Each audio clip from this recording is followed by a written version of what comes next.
niya. Kaya nung umuwi kami ng Taiwan, bumili kami roon. Na-shock siya sa presyo kasi tag 1,000 lang. Makakabili ka ng 600. 600 plus free, ano pa yun ha? Free, ano ba yun? Pa-check up pa ng mata kung ilang anong grado. Oo. Ay dito, abuti ng 15,000 ang eyeglass. Napakamahal. Kaya uuwi kami, gusto niya ulit palitan doon sa Taiwan kasi mura raw.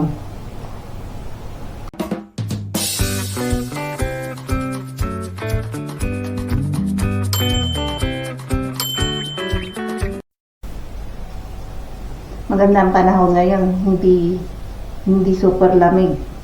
Kahit na ano lang, isang t-shirt or isang blouse na ganito, patungan mo lang ng manipis na jacket. Okay na, nakakalabas ka na. Hindi kagaya dati, kailangan po ng pamandong sa sa bumbunan mo, bumbunan ulit. Kasi malamig dito kapag nag-snow, grabe ang lamig. Kailangan takpan mo yung ulo mo.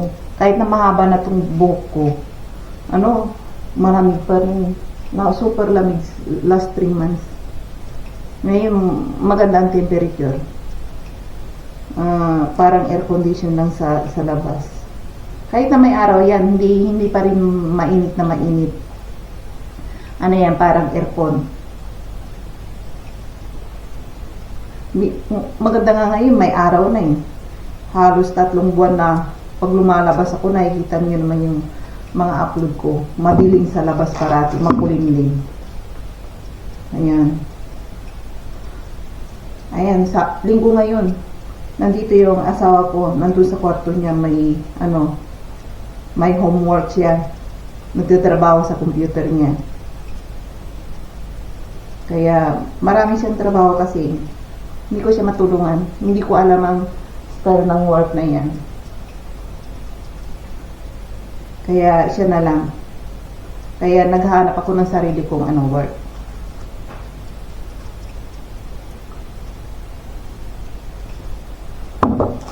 Ay, nako. Bang work na yung bang pampalipas oras lang. Para hindi ako mainip. At least, may sinasahod ako na konti. Kahit na konting sahod lang. Yung bang, sabi ng asawa ko, mag-part-time job daw ako. Yung bang, dito malapit daw sa amin. Yung bangko, nag-hire sila ng workers. Yung tagalinis lang. Maganda yun sa bangko. Sabi ko, ilang oras ang trabaho? Tagalinis lang daw. 1 or 2 hours lang. Sabi niya gano'n. Oh, pwede na yun, 1 oras. Saglit lang yung 1 oras, no? Bang, sabi niya, kapag may opisina, parang bawal maglinis. Yung bang, pagsarado ng bangko, yun, mag-start ka maglinis. Yung wala na yung mga officer doon. Tsaka mo lilinisin. Yun ang sabi niya. Kahit na doon sa pharmacy daw, nag-hire sila ng tagalinis. Mga 1 or 2 hours lang. Kasi hindi ka pwedeng maglinis yata sa pharmacy na may mga customer, tsaka ka naglinis, nagmamap doon, nagwawalis. Kailangan pag pasarado na, yung sarado ng pharmacy, tsaka ka maglilinis. Kaya pwede rin, 1 oras lang o pampalipas oras lang. Pwede na yun. Sanay naman ako sa work eh. Hindi ako namimili ng work. At least nakapag-exercise ako. Sabi ko sa sako, gusto ko sa factory. Sabi niya, mabigat daw sa factory. Raw, kasi yung sister niya dati, nagtrabaho siya sa factory. Mga ilang araw lang nag-resign na kaagad. Mas ginusto pa niyang magtrabaho sa hospital, yung janitor sa hospital. Ginusto pa niya yung kaysa magtrabaho sa factory. Hindi raw niya kaya. Kasi isang araw na isang araw na nakatayo at saka mabigat ang trabaho sa factory. Mainit pa raw. Ay, sa factory dito, ang pagkakaalam ko sabi ng sister niya, kasi napagtrabaho, may aircon daw doon sa factory na pinasukan niya. Di maganda. Kaso nga lang, mabigat daw yung yung trabaho ng, kasi yung pinasukan niya, machine operator eh. Mga ilang araw lang, na siya, nag-resign na. Hindi niya kaya. Mainit daw. Ay, yung aircon daw nakatutok daw sa kanya. Ay, yung, raw, yun ang sabi niya, yung aircon daw nakatutok sa kanya. Kaya parati raw siya nagkakasakit. Kaya, mayaw na siya.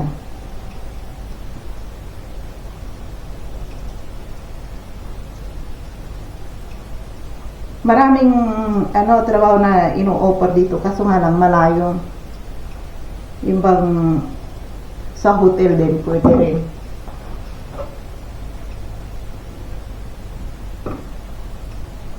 May nag-aalok ng yung tagalinis sa hotel. Mayroon din yung, kaso nga lang malayo dito sa amin. Ay mga 3 oras yata doon sa kailangan magrenta pa ako ng apartment ko. Hindi ako pwedeng umuwi araw-araw. Mahal, sabi ng asawa ko. Yung pagre-renta pa nga lang ng apartment, sarili mo, aabot na ng mabayaran mo buwan-buwan 20 mil. Tapos ang sahurin mo lang 25,000 lang. Wala rin. Parang tinapon mo lang yung pinaghirapan mo sa bintana.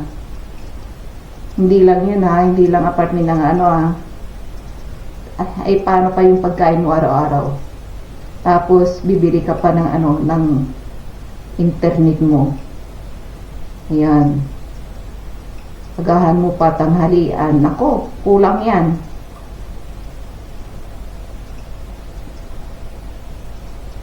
Sa mga Pinoy lang, okay lang yan. Kasi, pagkakaalam ko yung tinitirahan ninyo, binabayaran nyo 5,000 lang doon sa apartment ninyo. Pero, hindi sa inyo yung lahat yung apartment na yun. Kwarto-kwarto lang kayo. Sa kusina, marami kayo sa isang apartment, marami kayong Pinoy doon sa sa loob. Isang kwarto, sarili mo isang kwarto, doon sa next kwarto may kasama. Kaya ang renta ay tagpa 5,000 lang. Yan ang inaawas na yata ng mga factory. Tapos ay hindi ko pa inaisali doon. Mabayaran ko pa sa sa gobyerno nila. Kung kumita ka man ng 30 mil, kulang yun kasi bayaran ko sa gobyerno halos buwan-buwan 15 mil. Tax, tsaka health insurance pa. Mahal. Health insurance ko yata 5 mil yata. Oo, health insurance ko pa 4,000 pa. Napakamahal. Kaya wala rin matitira. Baka kulang pa yun. Abunado pa ako.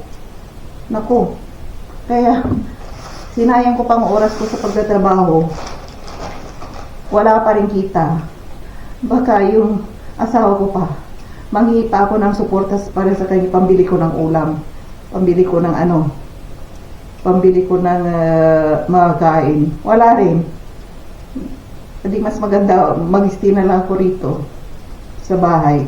Kukulangin talaga yun.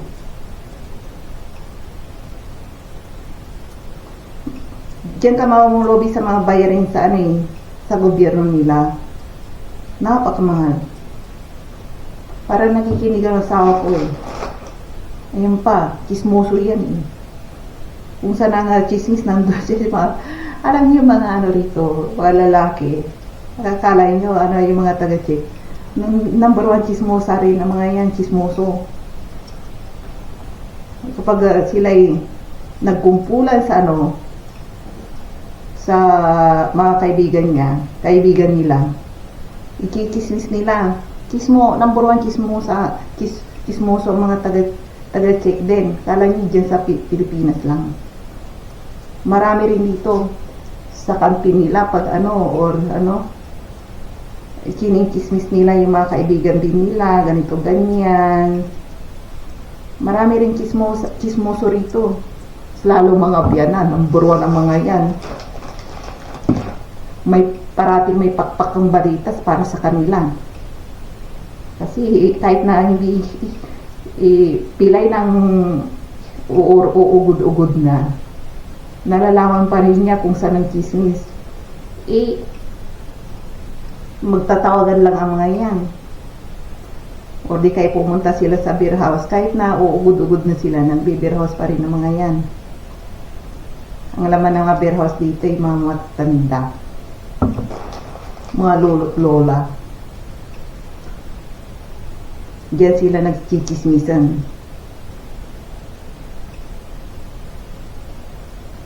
Ay nako.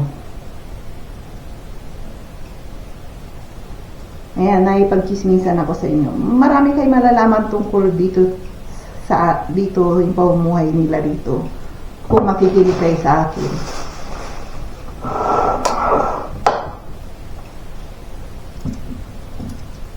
Ayan. Nagpre-prepare ako na pagkain ng asawa at anak ko. Kasi pagkagising ng mga yan, patatas ang ibibigay ko sa kanila. Wag yung rice ko. Madaling maubos ang rice ko kapag kumakain ng mga yan. Mas paborito pa nga nila yung patatas kaysa kanin.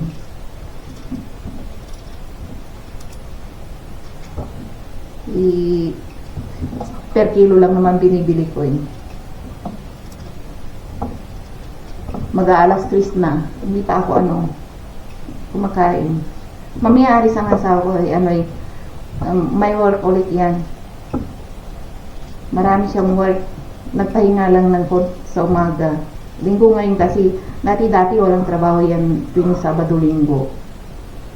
Nasa bahay lang. Ngayon maraming order. Kaya kailangan niya umalis. Sabi niya mga next 2 weeks. Mag-i-stay siya sa ibang lugar. Doon siya mag-hotel doon. Doon siya maninirahan ng 1 linggo.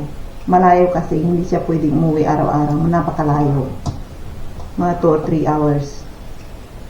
May siya doon, kontratan, mga 2 linggo yata, sabi niya. Kaya doon muna siya. Kung hindi nag-aaral yung anak ko, pwede ako sumama. Kaso nga lang nag-aaral kailangan may magbabantay. Ganun ako dati, sumasama kayo mag-ina nung hindi pa nag-aaral yan. Yung batang yan, nag-isikas, naiiwan kami sa hotel. Mag-ina. Gusto kong sumama kasi yung inaano ko yung pagkain sa hotel, napakasarap. Unlimited tuwing umaga. Kaya sumasama ako. Ngayon bawal na kasi yung anak ko may pasok. Kaya nag-i-stay na lang kayo mag-ina sa bahay. Hindi kami pwedeng sumama. May 2 kilo akong nabiling carrots diyan sa dito. Tagal na hindi ko nagagamit tumutubo na. Kawawa naman. Iluto ko para sa asawa ko kasi gustong-gusto niya ito, pamparinaw ng mata. Naka-eyeglass yung asawa ko parati kasi malabo ang mata. May problema siya sa mata. Ayan. Kahit na ako malabo ng mata ko kaso nga lang, dahil sa tumatanda ako. Ayan. Siya, inborn siya na medyo malabong mata. Kailangan, magmula bata hanggang ngayon, naka-eyeglass yan.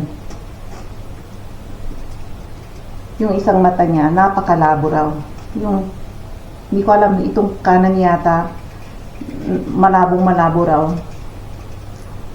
Hindi, kailangan niya ng eyeglass. Pag may eyeglass, nakakabasa siya. Bumili kami ng eyeglass dun sa Taiwan. Napakamura, 1,000 lang. Kaya, magkano 1,600. Ang mamahal ng mga eyeglass dito, bumili kami ng eyeglass niya rito, halagang 10,000. na eyeglass niya. Kaya, nung umuwi kami ng Taiwan, bumili kami roon. Na-shop siya sa presyo kasi tag 1,000 lang. Makakabili ka ng 600. 600 plus free, ano pa yun ha? Free, ano ba yun? Pa-check up pa ng mata kung ilang anong grado. Oo. Ay dito, abuti ng 15,000 ang eyeglass. Napakamahal. Kaya uuwi kami, gusto niya ulit palitan doon sa Taiwan kasi mura raw. Ayan, kain tayo.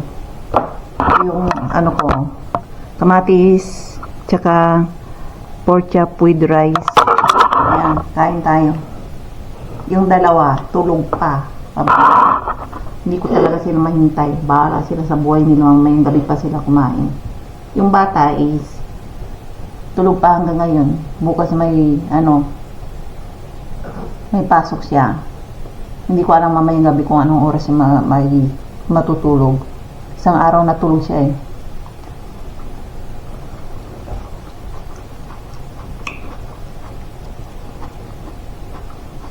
Pork chop. Sarap.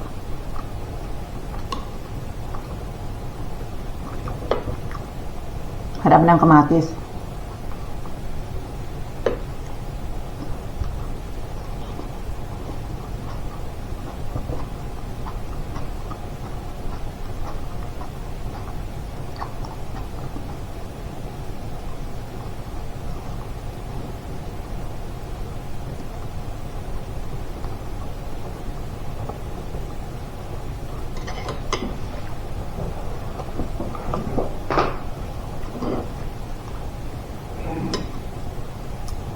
May manghihingi ng yan, pagkain maya't maya. Paparinig na eh. Paubo-ubo na lang siya eh.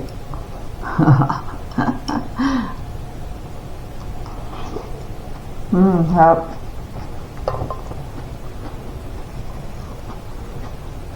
May nagising na rin.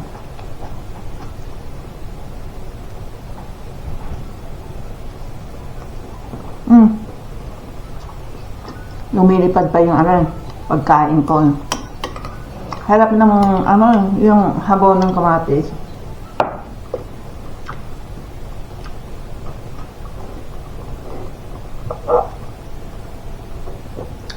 Fresh na fresh.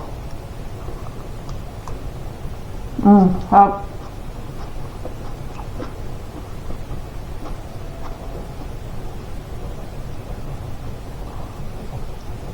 Harap.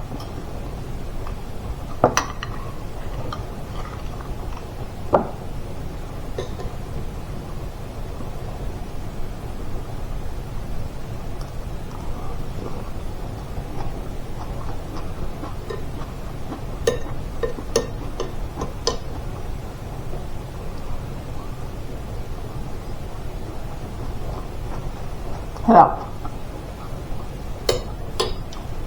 And magluto tayo ng itong patatas nila.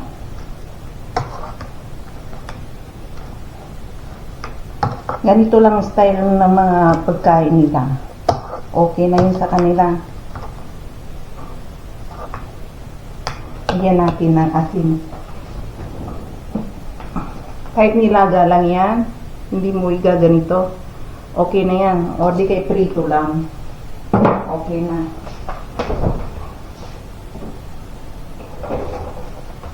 Tapos, lagyan natin ng ano ba yan? Gatas. Masarap to kahit na ganito mo lang to. Nagbibinta kami sa Taiwan ng ganito. Mabinta. Yung mashed potato ganito. Ang daming umu-order machikwa. Akala namin ayaw nila inuunang binta namin. Halos ito ang mga ino-order nila.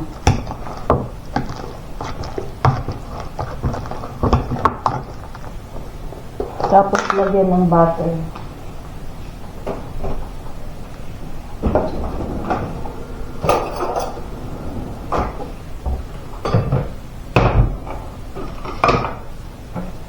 Ayan, okay na yan. Madalian lang. Ganyan lang yan.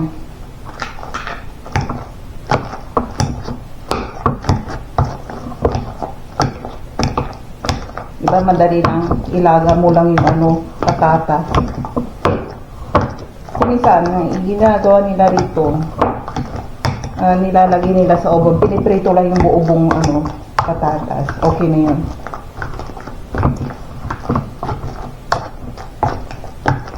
Gusto nila medyo maalat-alat eh. Isla yung anak ko.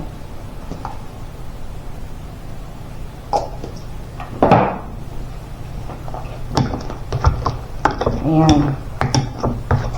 Okay na yan. Ayan, ganyan mo. Ito, halos isa't kalahating kilo. Maubos na ito, ma'am. Dalawang katao lang busin nila ito. Grabe katako ang mga yan. Kung medyo dry pa, lagyan nyo lang ng gatas. Ayan.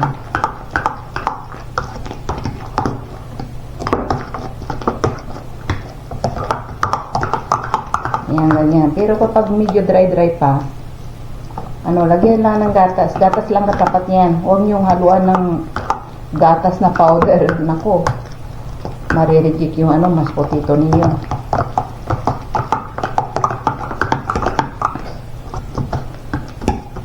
Ganyan lang yan. Gugutom, sabi ko, pag nagprito ako ng ano rito, baboy, gugutom na ang mga yan. Ayan, okay na yan dyan. Tara, iserve na natin. How about this one, boy? You want?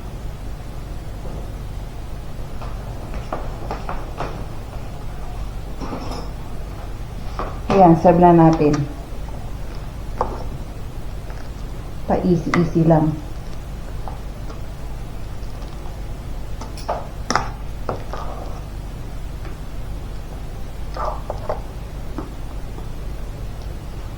Ganyan lang yan.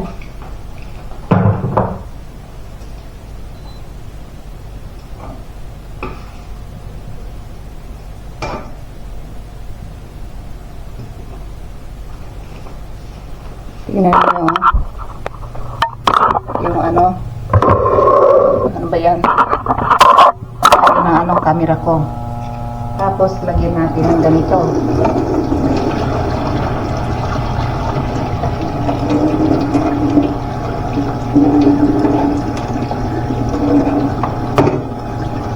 Ganito na ang style ng pagkain nila. Kailangan pag binigay mo yung pagkain nila, nakalagay na sa platong ganito, parang sa restaurant.